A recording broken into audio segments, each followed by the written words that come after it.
What's up, David? Welcome, everybody, to the Loochador Podcast here on a Sunday, Selection Sunday. That is, A&M gets the 4 seed in the Denver side of the bracket. They'll be taking on Yale with maybe Michigan waiting on the other side. Michigan, who just won the Big Ten championship. By the way, this is brought to you by Academy Sports and Outdoors. I have to admit, usually when I do this, Billy, I tell you, hey, I just went to Academy. I haven't been to Academy recently. Ooh. We probably need to do that buddy trip soon. Well, why don't we go get a little gear for Denver, because it's cold in Denver. Looked up the weather, be a little cold. I think I might take a mid. So let's start this on a positive note. Let's just assume, not going to assume, but let's pretend A&M wins Thursday against the opponent we're going to talk about in a minute. I was thinking of then going somewhere a little outside of Denver, somewhere in the mountains, and staying there till Saturday morning. So it'll be even colder. Might even need some hiking boots. I will be going into Academy for all the necessary ingredients. Get your hike on. Maybe a nice warm beanie. Yep. And some hiking boots. Or snow boots. Snow boots. Probably won't do a lot of hiking. It's really cold. Where I was going, it was going to be like 7 degrees for low. So we'll probably just need some snow boots. Well, the committee did no favors to A&M. Look, 4 seats. You don't deserve favors. You don't. You played poorly down the stretch, right?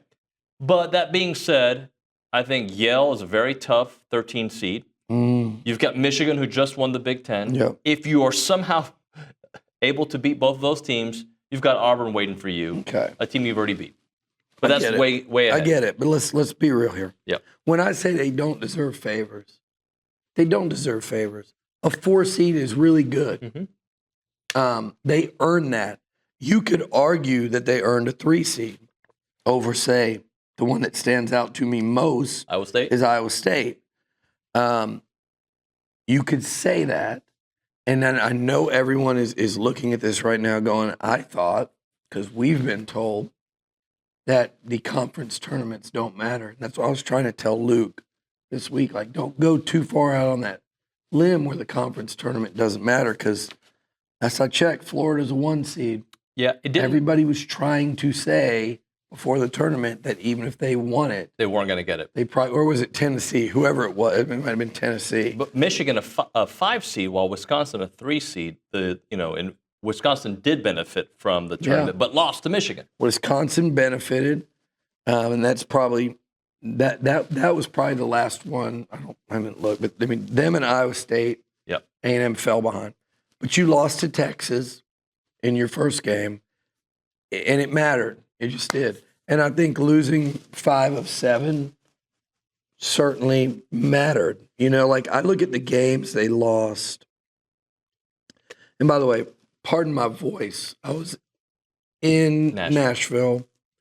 This is from every pub, bar you go to, talking in that arena, you're yelling the whole time, I guess. Screaming, apparently. And no, not screaming at the horrible officiating, not just in the A&M Texas game, not just for the Aggies, for the Longhorns, for everyone in that tournament. I watched the whole thing. SEC officiating is a problem. It's really bad. And I hope it doesn't affect what happens in this tournament when these SEC teams don't have SEC officials calling the games. It's going to be a lot different. And that's one of the things. But to get Yale, Michigan, and then potentially Auburn in Atlanta, look, that's really difficult. Obviously, we haven't sat here and broken down everyone's bracket and draw yet. But I look at Iowa State and what maybe you could have been. Where are they in the South? Okay. Iowa State would get Lipscomb, which I'm telling you, the difference, I think, in dangerous in the tournament between Lipscomb and Yale is really significant. Yeah. It's really significant. Yale is built for this. Yale is built for this. And then they would play Ole Miss, who you know, I don't think there's much difference between Ole Miss and Michigan. I really don't like it. If you put those two teams and played them against each other, I think Michigan is a slight tick above, but I mean, I don't think there's a massive difference there. But then here's where it gets big. you'd be playing Michigan State versus you'd be playing Michigan State versus Auburn. That's your big difference. That's a huge difference. You'd be playing Michigan State in Atlanta, and then you'd have Auburn with a shot to get knocked off by somebody before the Elite Eight where you'd get them. But I don't think we need to worry about that now. I don't think it's the worst draw ever. No. I hate Yale. I hate the fact that the Aggies are playing Yale. That seems problematic. Well, let's tell them why it's problematic, Billy, because you look at this team, of the players that have played 20-plus games, you've got 40% three-point shooter John Polidikis, their best scorer, who averages 19 points a game, shoots 40%. 48% Nick Townsend, also a guy that scores 15 points for them. Bez Ming, their point guard, 36%.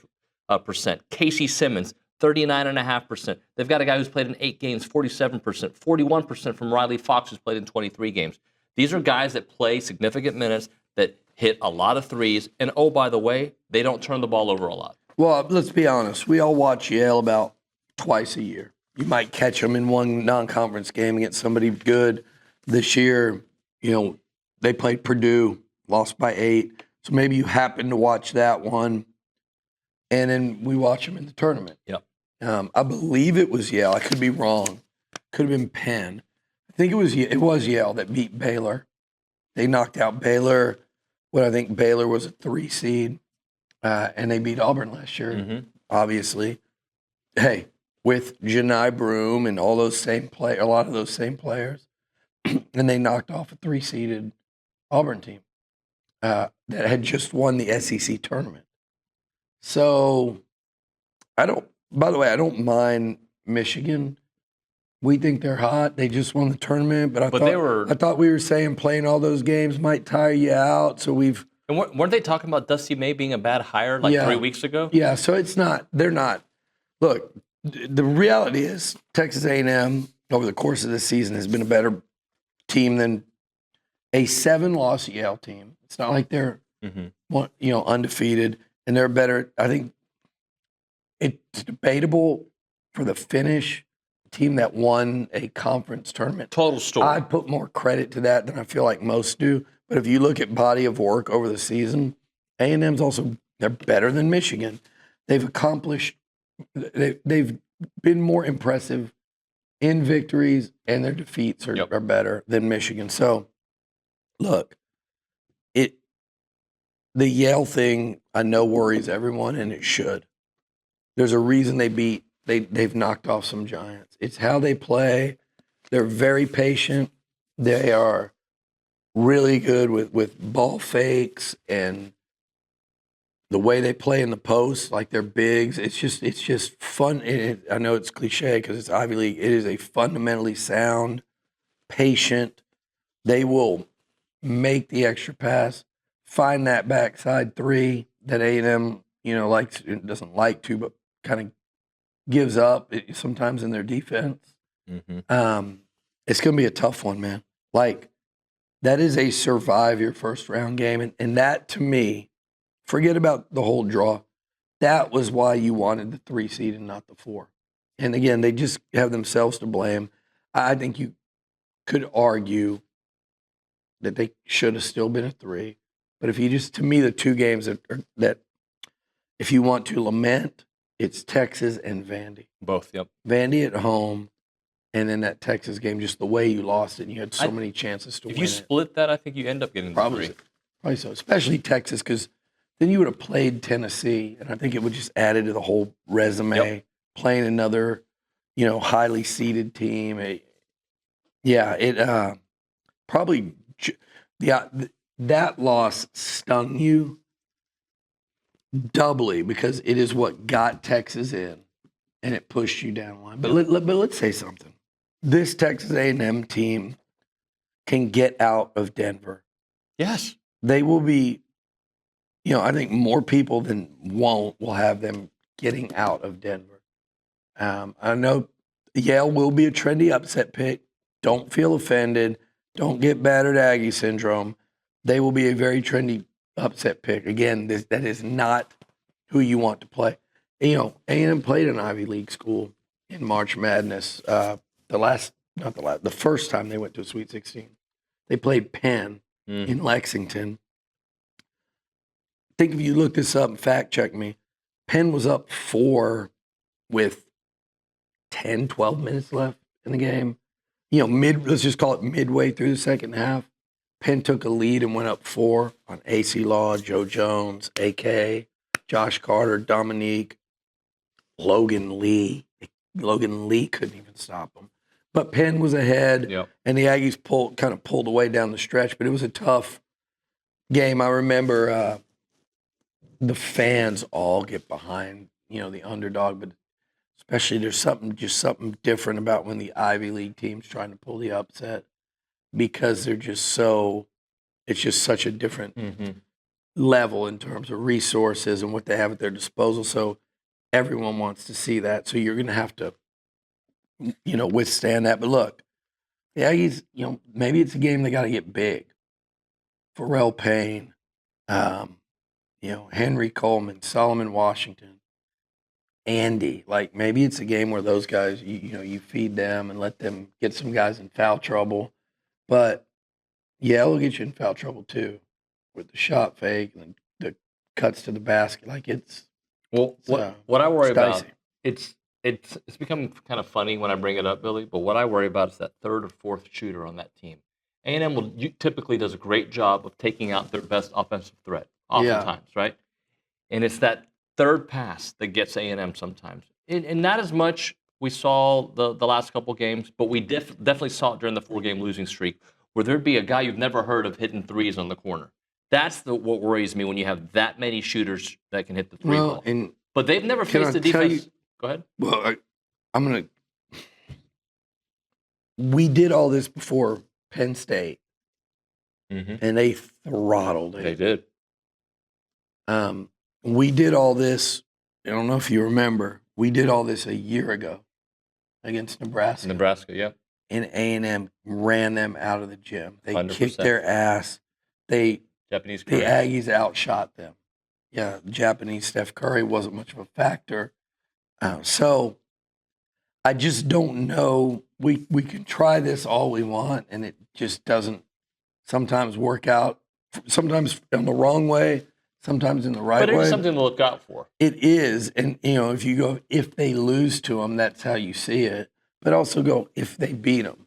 If they beat them, Michigan might have a tougher test against Cal San Diego, who everybody's really high on as an upset pick already. I've already been checking stuff, and a lot of people think that team could knock off Michigan. So, and there's a couple things I do think. We're not talking about like buzz with a little extra time to prepare. I mean, he doesn't have extra time to prepare necessarily for Yale, because they just found out they're playing them. But it's not like it's a quick turnaround and you're playing Yale. They're getting after it already.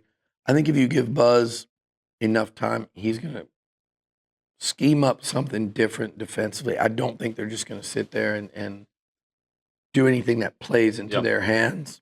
And I think the fact they lost to Texas, I think Texas A&M beats Yale, and I think they beat Michigan. I think that one will be a dogfight. But I like A&M to come out of this region, David, and I think this. I think losing to Texas the way they did, I hope and I think that a senior-laden veteran team understands we lost that game because of what we did. Nothing against Texas. They played hard. Yeah. I thought they had a great game plan early. They played, but A&M lost that game because they didn't make free throws, because they rushed some shots when they were kind of in the control of the game, because they had a 5-point lead with possession of the ball in the first overtime and couldn't finish, because guys got in early foul trouble. All these things that you look at yourself and go, we did that. And it can go away in terms of your season just like that. So I think losing that game and having that bad taste in their mouth, but also getting that extra rest. By the way, there's something, it's ridiculous. there was something going around where I was saying it was just a good thing that A&M lost to Texas to get their, it was just dumbest shit I've ever seen.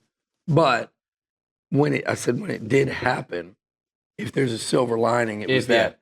I just feel like this team, as hard as they defend and as much as they fight to rebound and how their margins are not, they're not the most talented team. Yep. They fight for it so much that I think they might tire or have the propensity to get heavier legs than maybe some other teams. So I'm talking about some other teams in their rent district, which is, say, 4 seeds and up. Yep. Give them a couple days extra rest, and it might do them a world of good. Because remember, when they lost to Penn State, they had played for the SEC tournament title. They had played 4 games in 4 days. When they went to the NIT, remember who were they playing? Was it Southern? Then Oregon. But it was like Southern or whoever it was, was beating the crap out of them early. And it was like, wow, they just don't even want to be in the NIT. And it was it looked bad. They looked really sluggish. And then they came back against Oregon, and the rest of that tournament, they looked great. Maybe getting this little extra rest will help them, and it will challenge that theory that everybody says, like they said about Auburn last year when they won the tournament, they lost to Yale. Yep. Who went to the Final Four last year? I think was it Tennessee and Alabama. Tennessee went, right? They were both first-round exits of the SEC tournament. They were both one and done last year. Final Four. Tennessee was either Elite Eight or Final Four. So to challenge that theory, we want to complain about a draw, but there's potentially Michigan or, I know UC San Diego would be scary if they beat Michigan, but still, you'd still be playing a 13 seed in the second round. So either way, I don't subscribe to the theory that this is some kind of deadly draw. Well, I just worry about Yale. As a 4 seed, these are games you should win. Yes. You should beat Yale. You should beat Michigan. That's why you got a higher seed than them. Yep. You should. It doesn't always work out that way. No. We know styles make fights, and maybe Yale style. Michigan's legit, but they're not. They're not the Michigan. They're not the Fat Their Five. resume does not, when I look at their wins and losses, it does not blow me away. And I'd like to get that in front of us if we could, guys. What's so fun about fun? It can take any form. Be a sacred ritual. Who wants chicken? Or a random whim. For us, fun is everything. Academy Sports and Outdoors. Have fun out there. All right, so we got the schedule for Michigan right now. A lot of common opponents, teams that A&M beat, by the way. I'll go through some of these. They lost to Wake Forest. They lost to Arkansas. They lost to Oklahoma. All teams A&M beat. Yep. They lost to Minnesota. They lost to Purdue. We know a little bit about them. Mm-hmm. They beat Oregon. Yep. A&M lost to Oregon. And then they beat Purdue. Yep. And Ohio State. They beat Ohio State 86-83, a team that A&M faced this year. That is a really familiar resume, isn't it? Mm-hmm. But, beating Wisconsin, beating Maryland, beating Purdue. So they beat Purdue 2 out of 3. 2 out of 3 against Purdue. Split with a really good Maryland team. They also beat Rutgers, who A&M beat. Mm-hmm. It's crazy the amount of common opponents on this thing. You mentioned Ohio State. Some of these losses, too, were very... Well, they got destroyed by Purdue once. Yeah, but they lose to Minnesota in OT. They lost to Oklahoma. I watched both the Oklahoma and Arkansas games. They were really close. Those two. That if they get those two, that completely changes. They're probably, for those two alone, they're probably in the 3 seed conversation. So, and then Wake was second game. But again, their resume is not as impressive as A&M's, but it's a rock solid resume. Mm-hmm. And look, let's talk about Auburn in a Sweet 16, because everybody else will go, oh my God, you got to play Auburn. And Auburn's really damn good, okay? But I watched them. I was at 2 of their games this weekend. Mm-hmm. I watched them lose to Tennessee. where the Vols really kind of pulled away, and then Auburn came back. That was yesterday, and I watched them kind of slog around against Ole Miss. I don't think that was like they weren't that impressive in that one. Bruce Pearl went off on a reporter today. They've lost 3 out of 4. Okay, how much does that mean going into the tournament? Probably not much. It certainly won't mean anything by the time they make it the second weekend. But they got knocked out by Yale in the first round game last year. They're not invincible. And I know their resume is the best of all time or whatever. Texas A&M beat them here less than 2 weeks ago. And I know their star defender wasn't playing. The Aggies controlled that game almost from wire to wire. I'm not saying like that would happen again, but I'm saying they did, and it did happen. And if that's the team standing in your way down the way in the bracket, and by the way, you will be grossly outnumbered. I hope Aggie basketball fans would, if in the next week you look up and the Aggies are moving on, I hope A&M fans realize how easy it is, to travel to Atlanta.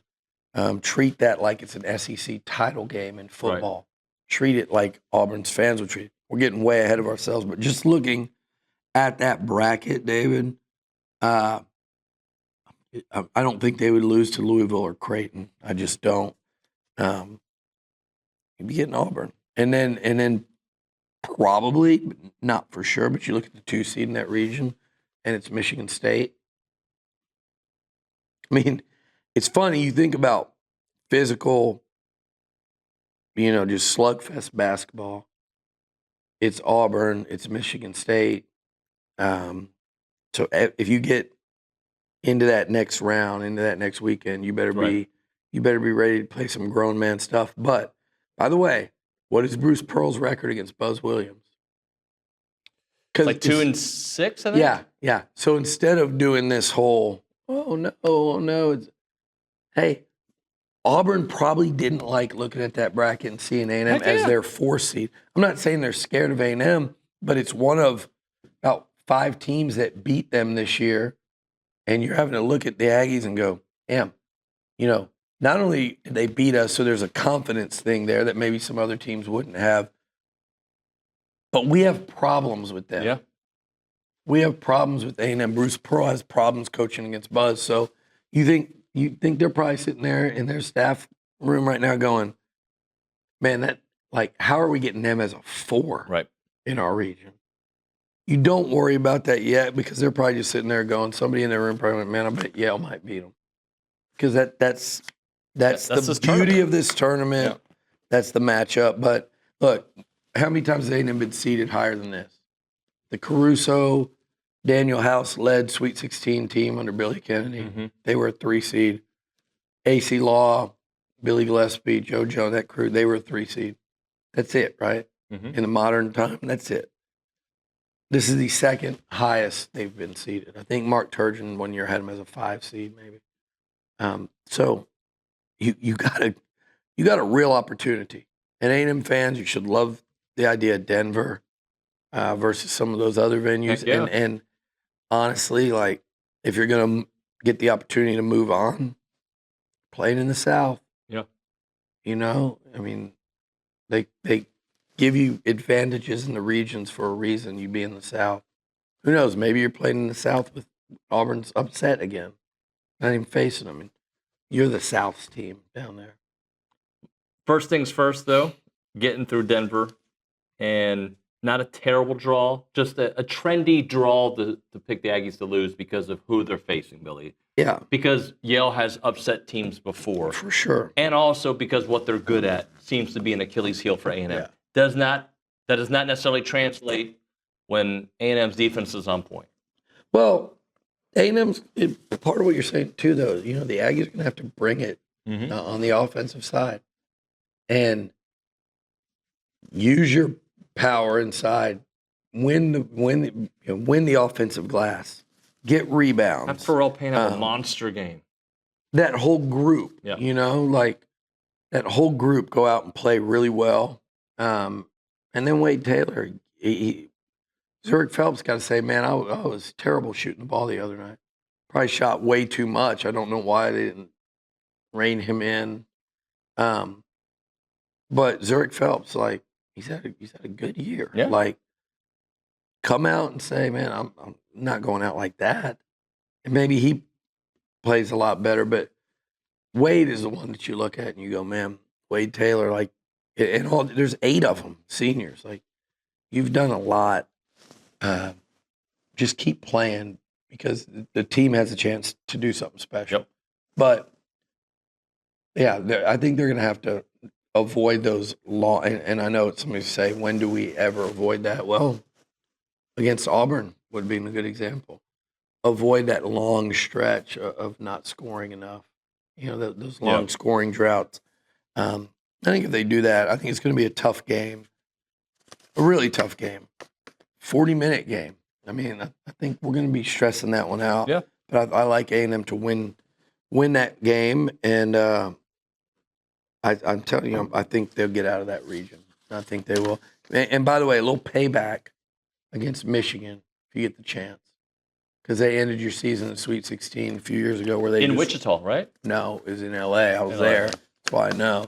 No, just to run you straight out of the gym down there. It was over in 10 minutes. So Michigan beat Houston in Wichita, and it was a right. potential A&M, right. U of H. U of H, Michigan hit a buzzer beater to beat U of H. Yeah, so, like, you don't want to play Auburn, but what is being in the region where Duke, if Cooper Flagg's healthy, is that who you want? You just say, okay, yeah. Honestly, for A&M's sake, I think they might rather play a familiar foe that Buzz is 6-2 against. Am I crazy for saying I'd rather play Auburn than Florida? Hell no, you're not.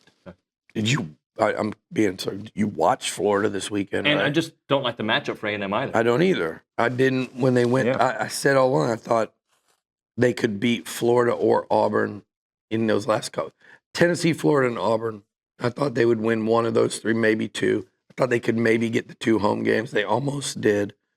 But the last one, with Florida, from a matchup standpoint, was Florida. I think Florida and Alabama are tougher matchups for A&M, but Florida's a tough matchup for anybody. I sat there yesterday at courtside, in the press row watching Florida and Alabama, and they ran, just the way Florida's just their bigs, their guards, their shooters, how quick they are. Yep.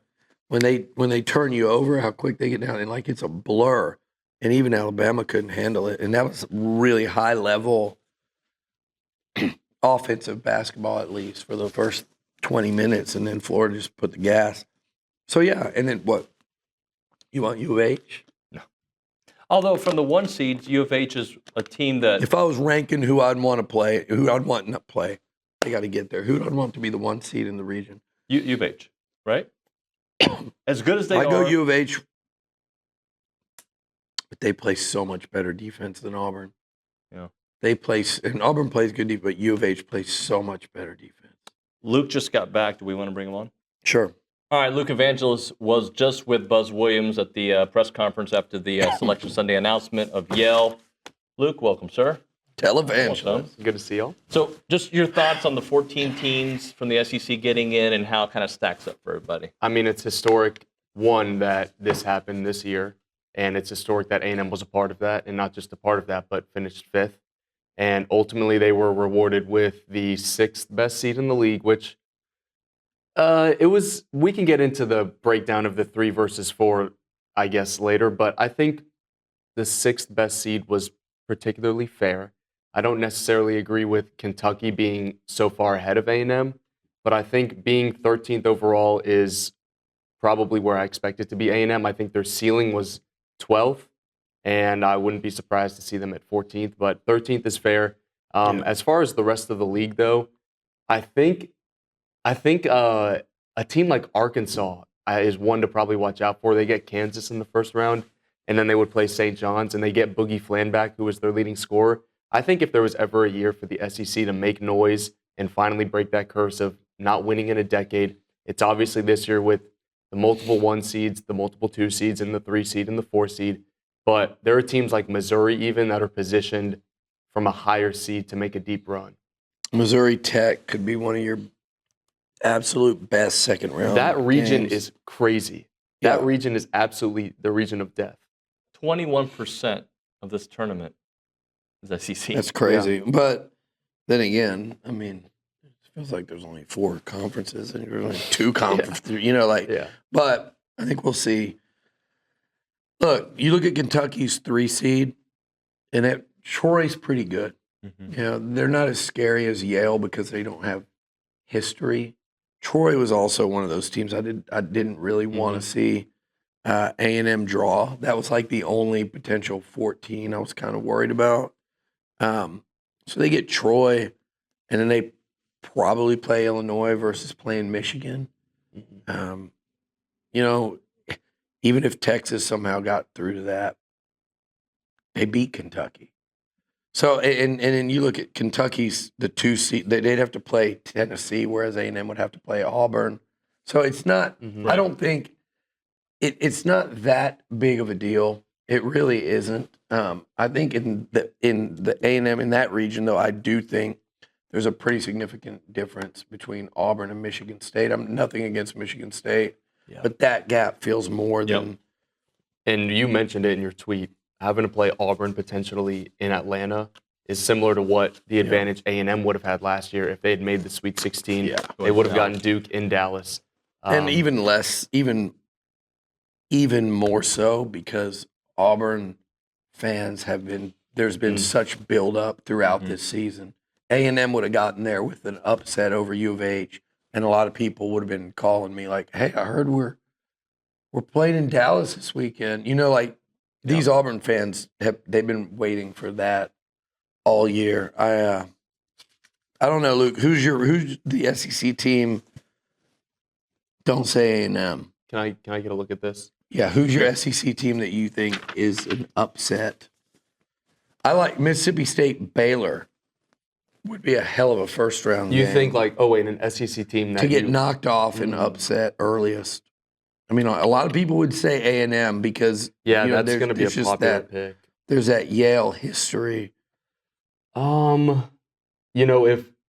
Ole Miss had any other 11 seed, like if they would have gotten VCU instead of the winner of San Diego State and North Carolina, I would probably pick Ole Miss. The way Missouri has played recently, that Missouri-Drake game is going to be another sleeper game. I thought Drake, I could have seen them as high as 10. That is a team that when A&M was probably more of a lock of a 3 seed, that I was thinking, you obviously want to pay attention to who you would get as a 6 seed, but I would not want to see Drake as an 11 seed. That's a team that lost their entire team to West Virginia. Their coach comes in and brings in all D2 players, and they dominate their conference. That's a team that's as hot as any team in the country right now. And Missouri has been good, but I want to say they lost like 3 of their last 5 heading into the SEC tournament. So that's a team I would probably put as one that I'm shaky with. Here's my thing, though, with all that. Like, these streaks and these numbers, it just, everybody went through it. And I used to say everybody but Auburn. So now maybe it's everybody but Florida. Right. But Tennessee, we talked about earlier, they were, at one point in SEC play, Tennessee might have been like 4-4. Yep. And they've had Bama lost 4 out of 6, kind of about the same time A&M was struggling. The Aggies have dropped 5 out of 7. But you look up now, and Auburn's dropped 3 out of 4. So Missouri, A&M, these kind of streaks and tendencies as the season winds down, I don't try to dwell on it too much because I want rather to look at what they did all year. Because in this year's SEC, like you said, with all these teams that made it, there's just no one has been able to avoid the ebbs and flows. And most times when it's happened, now Mizzou's a little more interesting because they weren't losing to the tippy top of the list. But most times when it's happening is when you're hitting streaks like A&M did, where you played 3, 1, or 2 seeds in like a 5-game stretch. Alabama had to do that. Bruce Pearl went off the other day because he's like, look, we lost to Tennessee, Alabama, and A&M. It's it's rough in these streets in the SEC. So I'll tell you what, it wouldn't shock me to see Big Blue Nation second round if Illinois got past Texas or Xavier. That Illinois team's Big Ten's tough, dude. It's not the SEC. And Kentucky's so injured. I know their body of work with the 7 quad 1A wins is worthy of a 3 seed, but you take away their 3 point guards, like that team looks totally different. Yeah. And I know I don't think the A&M Kentucky comparison was enough to get A&M a 3 seed. Kentucky had the head-to-head and better resume. But if it was a little bit closer, I think the committee would have probably held that against them and knocked them down a seed line. Mm-hmm. I mean, could you imagine if you took Wade, Zurich, and Manny off this team, what this team would look like? Yeah, that's what Mark Pope's having to deal with. We saw it without Wade, and they were still pretty damn good. But again, was it Bama and Kentucky that Wade was missing? Yeah, that's such a moving target with this stuff, though. And so, that's kind of where I'm at with it. Who are y'all's Final Four picks? I'll tell you what. I've literally not thought about that until I said it, but let's hear it. The more that I look at this region that A&M is in, I don't know about Auburn. This is crazy to say. Yep. As I've said before, that Auburn is like prolific, one of the best regular seasons ever. No team that finished 1-3 in their last 4 games has ever won a national championship. I believe 8 teams did it in the last 10 years that earned top 4 seeds, and only one of them made the Elite 8. So if you're picking a team that obviously A&M, everyone's going to have Auburn in their Final Four. That's like a no-brainer. Yep. But could you imagine? I'm pretty sure they're playing in Lexington. Imagine if Louisville, who I thought should have been a 6, if Louisville beats Creighton, Louisville will have a home game, essentially, against Auburn. And obviously Auburn is incredible. They are playing not great basketball right now. But Louisville is injured as well. But all it takes is one bad game. I'll watch. I think Auburn to Atlanta is not as a foregone conclusion as people are thinking, because they are not playing good basketball right now. Is that crazy to say that I don't think Auburn gets to the Final Four? I think it's crazy to say they're not playing good basketball. This is Luke Evangelist talking, right? Luke, yeah. Okay. Luke, I think the trends though. No one makes it to the team. Only one team, Michigan, has ever made it past the Sweet 16 with a top 4 seed after being 1-3 in their last 4 games. Like history tells me, Auburn's not making it to the Final Four. I'm with you on that part. I would not say they're not playing good basketball. Again, I go back to this is the SEC. They went into Reed Arena against a desperate A&M team, a 4 seed. They lost to Alabama where they had a buzzer beater to beat them and ended up losing in OT, right? And they lost to Tennessee yesterday. So, I don't think they're playing bad basketball. I think, though, mentally they might be facing some stuff right now. All right, I'm going to start. Let's start with the region we just talked about, then the South. I'm with you, Luke, and I'd love to make that be A&M, but maybe it's A&M that knocks off Auburn and caps off their most historic run they've ever had. But with that said, I think I'm actually going to go Michigan State. That's what I have. And Tom Izzo in that region. I have Michigan State.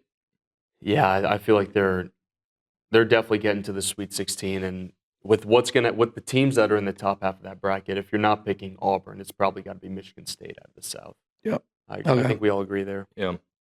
In my head right now, I got A&M going to the Sweet 16, and I've got Auburn. I've got chalk right now. I'll get my emotional thing going and start thinking they're going to knock off Auburn. But if I'm picking a bracket, A&M's still got to get past Yale and Michigan. So the odds of them doing that. We should not be sleeping on UC San Diego at all. We did. We talked about that.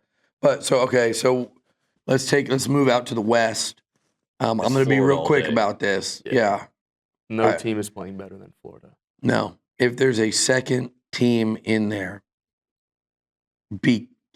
a lot of people are going to pick St. John's. I like Maryland. That is a tough region because when I saw Maryland and I looked at in there too. But no one's mentioned Texas Tech. Crab 5. No one's mentioned Texas Tech. I could see that being Tech. God, that's such a tough Tech and Florida in the Elite 8. Yeah. And I'm going Florida to advance. Yep. I'm a spoiler alert. They're my national championship pick. They're dominant. Midwest. See if we change up at all. Midwest, I wanted to go Tennessee. I think I'm going to go Houston. I liked, I'm crazy. I try not to pick one seeds. I think something about Gonzaga. Is it crazy? Wow. I feel like everybody always sleeps on them. Metrically, their profile is always crazy of great predictives, but bad resume, but they always get to the Sweet 16. Mark Few always takes that team to the Sweet 16. And if you look at it, if they're able to get to the Sweet 16, who would they be matched up with? It's a group of probably the most intriguing single quadrant of Clemson, McNeese, Purdue, and High Point. High Point and McNeese are two of my favorite high major teams. I don't know much about High Point, but McNeese is. So High Point can shoot the ball. That High Point Purdue matchup is going to be great. I just feel like Gonzaga always puts together their experienced, and I like them not only to make the Sweet 16 for like the 8th year in a row or whatever the streak is. I think they may not have to play a Purdue or a Clemson to get to the Elite Eight, and that could really open things up. You look at the bottom half of that bracket, Kentucky is injured. I mean, Tennessee's a great team, yeah, but if you're not picking Houston or Tennessee, I think a sleeper for me is probably Gonzaga. Because Georgia is a week 9 seed. Houston's offense sometimes still scares me. I've been watching them lately, but man, I love the way they're coached. I love the way they play. Yeah. I love their desire and want to. There's part of me that wants to pick Tennessee to upset, to knock them off in the Elite Eight. In fact, I think I will. I think I'll pick the Vols to See, I'm going to 2 seed in the East. Okay. I couldn't have too many 2 seeds. I'm going Bama. I think Bama is going to do it. Okay. What do you think, Billy? Luke, what do you think? I mean, Duke, it's hard for me to feel confident in Duke with Cooper Flagg's injury. Yeah. And I know they're saying he's going to be back, but you never truly know. And Duke has had some unbelievably talented teams, like the Zion Williamson team didn't even make the Final Four. Something about, and here's another thing, and why I think A&M not getting a 3 seed ultimately would work out for them in the end. I posted about that comparison of Baylor versus Duke last year. Baylor getting the last 3 seed. They were ultimately upset by Clemson, never even made it to the second weekend. And Duke was the team that made the farther run. I think Wisconsin getting the final 3 seed and being matched up with BYU is less favorable than A&M being the 4 seed. So I think if I needed a sleeper in the East region, it's BYU. No one is hotter than them in the country right now. As much as I was pushing for A&M to be a 3, when I saw all those projections were meeting BYU in Denver, I said, I think I would be fine with A&M being a 4. You do not want to run into a team like that with a lottery pick that can shoot the ball, and they're unbelievably hot right now. So if it's not Alabama or Duke, I think I would have to go BYU, as I don't even think they're a sleeper. I think the country has woken up that no one wants to play them. This was a team that wasn't even in any brackets a month ago, and now they're all the way up to a 6 seed. I watched BYU beat Arizona. Yeah. I don't want And I'm going to pick Arizona. Arizona, okay. I think love is in the air. And I think no one's going to pick them. And I'm looking, if Cooper Flagg, if I knew he's healthy, then they're winning that. And I know Arizona has a history of some bad exits. Yeah, that's what my dad always told me. Never pick Arizona to go far. And I think that's smart. But I have a feeling that if you're playing with a less than Cooper Flagg, I got Arizona sneaking out of there and facing Alabama. Even though everything you said about BYU is true, I got Bama and Arizona. And I've got the Crimson Tide getting there. Okay. I think I might change back to U of H and go Houston, Florida, Michigan State, Bama, 1-1-2-2. Ours is exactly the same. I want to see a BYU-Alabama matchup. There's so many matchups in here that you never plan it's actually going to happen. But like for the sake of basketball watching, I would love to see BYU and Alabama play each other. That would be electric. Yeah. Luke, thank you, buddy. Thank you, work. David. It's going to be fun seeing your work there in Denver. It's going to have some fun. Yep. All right, everybody. Thanks so much for watching. We'll see you next time. Fun, memories, friendship. We're here for all of it. Here for the big moments and and the small ones, too. We're here for unforgettable triumph, momentary misfortune, and the impromptu throwdown. We're out here each day, chasing something great. Call it adventure, call it play, we call it fun. Academy Sports and Outdoors. Have fun out there.